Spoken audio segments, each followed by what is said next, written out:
You have never quite fit. Not in the way that is obvious or dramatic, just in the quiet, persistent way of someone whose mind moves differently from almost every room they have ever walked into. The conversations that satisfy everyone else leave you vaguely empty. The decisions that seem clear to others require more from you than anyone around you seems to think is reasonable. The world keeps moving at a pace that feels designed for someone else. And you have spent years wondering whether the problem is you. It is not you. It is the match. And understanding the difference between those two things is what this video is about.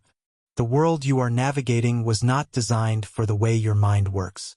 Not because your mind is broken, because it operates at a depth that most of the systems, institutions, and social environments around you were never built to accommodate. And the friction you feel every day, the exhaustion, the sense of being slightly out of sync, the feeling that you are always translating yourself into a language that is not quite your own, is not a personal failing.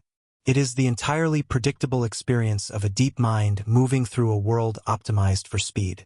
Before we go any further, there is one specific experience that deep thinkers have that nobody else in their life seems to fully understand. An experience so private and so consistent that most people who have it have never heard it named accurately. We will get to that before this video ends. And when we do, something you have carried for years without a name will finally have one. First, here is what the world was actually built for, and why your mind keeps colliding with it. Every major social system you have moved through, school, most workplaces, most social environments, was designed around one core cognitive value: speed of output, the ability to process a question and produce a confident answer quickly, to decide without excessive deliberation, to move forward without revisiting what was already decided, to keep pace with the group rather than going deeper than the group requires. That design produces efficiency, and efficiency is genuinely valuable in systems managing large numbers of people. But it has a built-in cost that nobody in those systems ever acknowledge to you directly. It systematically filters out the cognitive style that produces the most valuable output, not at speed but at depth. Not in the first confident answer, but in the more complete and more accurate understanding that only emerges after sustained engagement with complexity. You were that cognitive style, and the feedback you received across years of navigating those systems, too slow, too complicated, too much, just give me the short version, was never an assessment of your intelligence. It was an assessment of your fit with an environment that was calibrated for someone else entirely. Here is the strange part. The things those systems most desperately needed, genuine insight, the ability to navigate real complexity, the capacity to find what the fast answer missed, were precisely the things your depth of thinking produces. And yet the same systems kept telling you that the way your mind works was a liability rather than an asset. That contradiction has a cost that accumulates quietly over time, because some of it got internalized. You started editing your thinking before it was finished, cutting the depth short to produce something deliverable at the speed the room was demanding, arriving at the surface answer before the deeper one had fully formed, and presenting the surface one because the room had already moved on and you did not want to be the one still standing in the previous question. And sometimes, privately, in the moment after the conversation ended, you knew the surface answer was incomplete. You felt the real one sitting just beneath what you had said, and you let it go, because the world had already moved on and there was no space left to go where your mind was actually trying to go.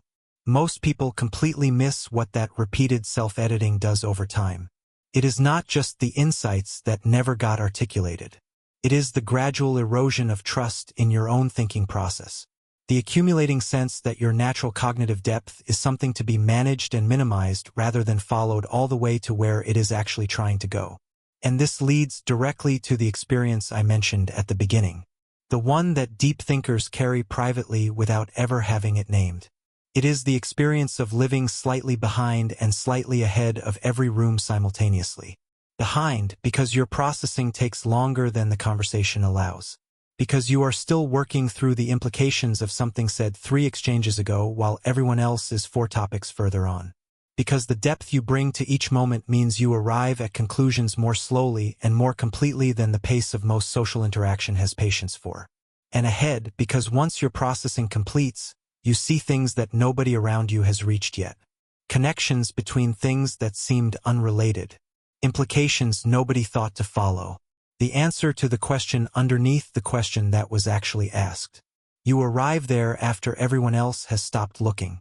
And by the time you get there, the room has already closed the conversation and moved on. That experience of being perpetually slightly out of sync with the pace of the world around you, of carrying more than the current moment requires, of seeing further than the current conversation allows, is the specific loneliness that deep thinkers carry. Not the loneliness of having no one around. The loneliness of being surrounded by people moving at a speed that does not allow them to see what you are seeing. Here is where it gets really interesting, because this is not just an experience of friction. It is also the precise condition that produces everything genuinely valuable about how your mind works. The depth that makes you feel out of sync is the same depth that makes you capable of genuine understanding, of people, of problems, of situations, at a level that fast, efficient surface-level processing simply cannot reach. The slowness that gets misread as uncertainty is what actually allows complete processing rather than premature conclusion. The complexity you carry that others find exhausting is what keeps you honest about how complicated things actually are rather than how simple we would prefer them to be. You were not built for a world that rewards the first answer. You were built for the question underneath it. And the world needs people who are willing to go there, even when the room has already moved on, even when the pace demands something faster, even when staying in the depth costs you the comfort of being easily understood. The honest cost of this deserves to be named rather than glossed over.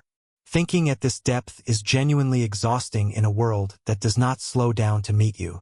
It is isolating in a specific way that is difficult to communicate to someone who has never experienced it. The particular loneliness of seeing more than you can say, knowing more than you can prove, carrying more than the current moment has space for.